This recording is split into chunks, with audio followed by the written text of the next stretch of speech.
सोचिए, साल 1923, जगह मिस्र। काहिरा के एक आलीशान होटल में एक अमीर ब्रिटिश लॉर्ड बिस्तर पर पड़ा है, तेज बुखार से तड़प रहा है। और फिर ठीक रात के 1:55 पर वो अपनी आखिरी सांस लेता है। और कमाल देखिए, ठीक ठीक उसी पल पूरे शहर की बत्तियां गुल हो जाती हैं। इतना ही नहीं, हजारों मील दूर इंग्लैंड में उसका पालतू कुत्ता भी अचानक दम तोड़ देता है। और ये सब तो बस एक शुरुआत थी। चलिए आज इसी गुत्थी को सुलझाते हैं। कहते हैं कि ये खतरनाक चेतावनी उस 3000 साल पुरानी कब्र के बाहर लिखी हुई थी, वही कब्र जिसे इस आदमी ने कुछ ही महीने पहले खोला था। बस इसी एक लाइन ने पूरी दुनिया में दहशत फैला दी, और यहीं से जन्म हुआ इतिहास के सबसे कुख्यात श्रापों में से एक का, जिसे दुनिया जानती है फेरो के श्राप के नाम से। लॉर्ड कार्नवान की मौत के वक्त हुई इन घटनाओं को कोई महज इत्तेफाक मानने को तैयार नहीं था। सोचिए जरा, एक ही पल में 3 अजीबो-गरीब घटनाएं, काहिरा का अंधेरे में डूब जाना, लॉर्ड की मौत, और फिर हजारों मील दूर इंग्लैंड में उनकी पालतू कुतिया सूजी का मर जाना। इन सब ने मिलकर श्राप की कहानी को और भी ज्यादा मजबूत कर दिया। तो आखिर ये पूरी कहानी शुरू कहाँ से हुई? इस श्राप की जड़ें जुड़ी थी इतिहास की सबसे बड़ी पुरातात्विक खोजों में से एक से। तो चलिए कहानी में थोड़ा पीछे चलते हैं और जानते हैं कि ये सब शुरू कैसे हुआ। देखिए, एक ब्रिटिश आर्कियोलॉजिस्ट थे, हॉवर्ड कार्टर। वो सालों से एक गुमनाम फेरो तूतनखामुन की कब्र खोज रहे थे, लेकिन कुछ हाथ नहीं लग रहा था। उनके स्पॉन्सर वही लॉर्ड कार्नवान अब पैसा लगाना बंद करने ही वाले थे।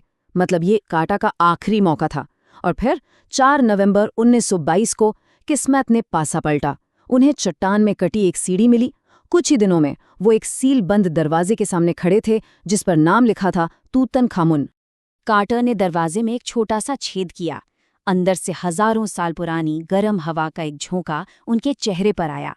जैसे जैसे उनकी आंखें अंधेरे की आदी हुईं, उन्हें अंदर सोने की चमक दिखाई दी।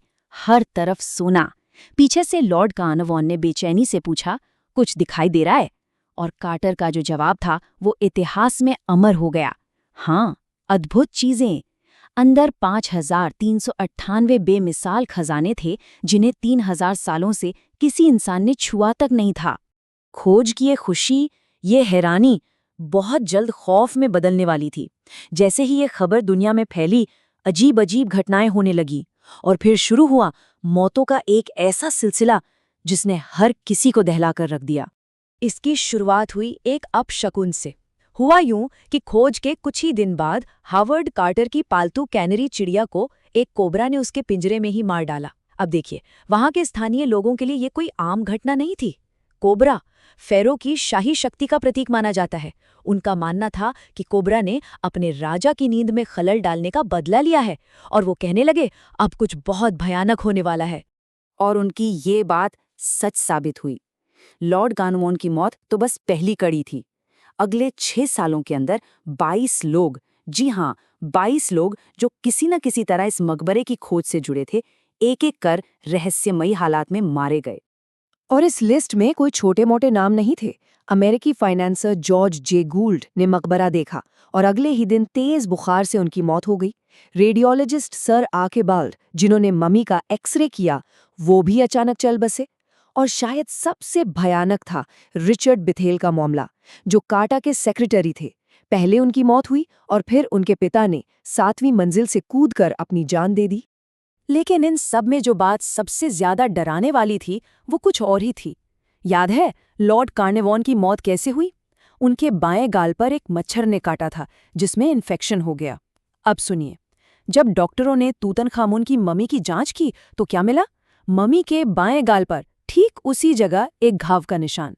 सोचिए, एक 3000 साल पुरानी मम्मी और एक आज का इंसान, दोनों के चेहरे पर एक ही जगह एक जैसा निशान। इन सब के बाद सवाल तो उठना ही था कि आखिर ये तूतनखामुन था कौन? क्या वो सच में इतना ताकतवर था कि मरने के 3000 साल बाद भी अपना बदला ले सके? चलिए अब जरा उस सुनहरे मुखौटे के पीछे छिपे लड़के की असली कहानी जानते हैं। हकीकत कहानी से बहुत अलग थी। तूतनखामुन कोई ताकतवर फेरो नहीं, बल्कि एक बहुत ही कमजोर राजा था। उसके माता पिता सगे भाई बहन थे, जिस वजह से उसे कई जेनेटिक बीमारियां थीं। उसे क्लब फुट था, मतलब उसके पैर पैदाइशी मुड़े हुए थे और वो बिना सहारे के चल भी नहीं पाता था। ऊपर से हड्डियों की एक दर्दनाक बीमारी और मलेरिया भी था। और सिर्फ 18 या 19 साल की उम्र में उसकी मौत हो गई। वो इतना गैर जरूरी राजा था कि उसके बाद आए फेरो ने उसका नाम तक इतिहास से मिटवा दिया था। तो अगर राजा इतना कमजोर और बीमार था, तो फिर इस खतरनाक श्राप की कहानी क्या थी? क्या ये सब झूठ था? चलिए अब एक एक करके इस मिथक की परतें उधेड़ते हैं और देखते हैं कि असली सच्चाई क्या है। सबसे पहले बात करते हैं उस मशहूर चेतावनी की। मौत उसे अपने पंखों पर उठा ले जाएगी। अखबारों ने खूब छापा कि ये एक मिट्टी की टैबलेट पर लिखा मिला था, लेकिन सच ये है कि ऐसी कोई टैबलेट कभी मिली ही नहीं। ये पूरी कहानी एक पत्रकार ने अपनी खबर बेचने के लिए गढ़ी की, एक मनगढ़ंत कहानी जिसने दुनिया के सबसे मशहूर श्राप को जन्म दे दिया। अच्छा, तो बाकी घटनाओं का क्या? काहिरा में बिजली गुल होना? अरे 1920 के दशक में ये वहां रोज की बात थी। वो रहस्यमय बीमारियां? साइंटिस्ट का मानना है कि मकबरों में बंद हवा में एक खतरनाक फंगस हो सकता है जो इसका कारण बना। ज्यादातर मौतें पहले से मौजूद बीमारियों की वजह से हुई, क्योंकि उस दौर में आज की तरह एंटीबायोटिक्स तो थे नहीं। और वो गाल पर निशान वाली कहानी, वो भी एक दूसरे अखबार ने अपनी बिक्री बढ़ाने के लिए फैलाई थी। और अब सबसे मजेदार बात, एक स्टडी की गई जिसमें पाया गया कि जिन 25 लोगों पर श्राप लगने की बात कही गई, उनकी मौत की औसत उम्र 73 साल थी। ये उस जमाने की औसत उम्र से भी ज्यादा थी।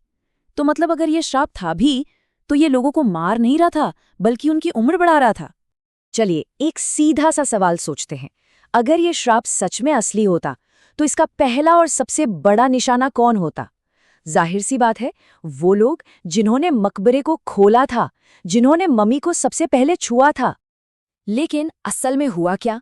लॉर्ड कार्नवान की बेटी लेडी एवेलिन, जो मकबरे में जाने वाले पहले इंसानों में से एक थीं, वो 78 साल तक जिंदा रहीं। डॉक्टर डगलस टेरी, जिन्होंने अपने हाथों से मम्मी की ऑटोप्सी की थी, वो 87 साल तक जिए। और सबसे बड़ा सबूत, हॉवर्ड कार्टर, वो इंसान जिसने ये सब शुरू किया, वो इस खोज के बाद पूरे 16 साल तक जिंदा रहा। अपनी पूरी जिंदगी जब भी कोई पत्रकार या कोई और उनसे श्राप के बारे में पूछता, कार्टर का बस एक ही सीधा सा जवाब होता था, मैं अभी भी जिंदा हूं। तो फिर क्या ये कहानी एक श्राप की थी या फिर किसी वरदान की? इस पूरी खोज की असली विरासत क्या है? शायद हम इसे गलत नजरिए से देख रहे थे। देखिए, प्राचीन मिस्र में माना जाता था कि इंसान की असली मौत तब होती है जब उसका नाम भुला दिया जाए, और तूतनखामुन के साथ ठीक यही हुआ था। उसके बाद आए राजाओं ने उसका नाम हर रिकॉर्ड से मिटा दिया। 3000 सालों तक दुनिया को पता ही नहीं था कि तूतनखामुन नाम का कोई राजा था भी। ये था उसका असली श्राप, गुमनामी का श्राप। तो अगर इस नजरिए से सोचें, तो हॉवर्ड कार्टर ने किसी श्राप को दुनिया पर नहीं छोड़ा, बल्कि उन्होंने तो एक श्राप को तोड़ा था। उन्होंने एक भुला दिए गए 18 साल के लड़के को, एक राजा को, हमेशा के लिए अमर बना दिया। आज तूतनखामुन दुनिया का सबसे मशहूर फ़ैरो है। तो आखिर में सवाल ये नहीं है कि श्राप ने किसे मारा। सवाल ये है कि इस पूरी कहानी के बाद कौन है जो आज भी सच में कह सकता है, मैं अभी भी जिंदा हूं? जवाब है तूतनखामुन।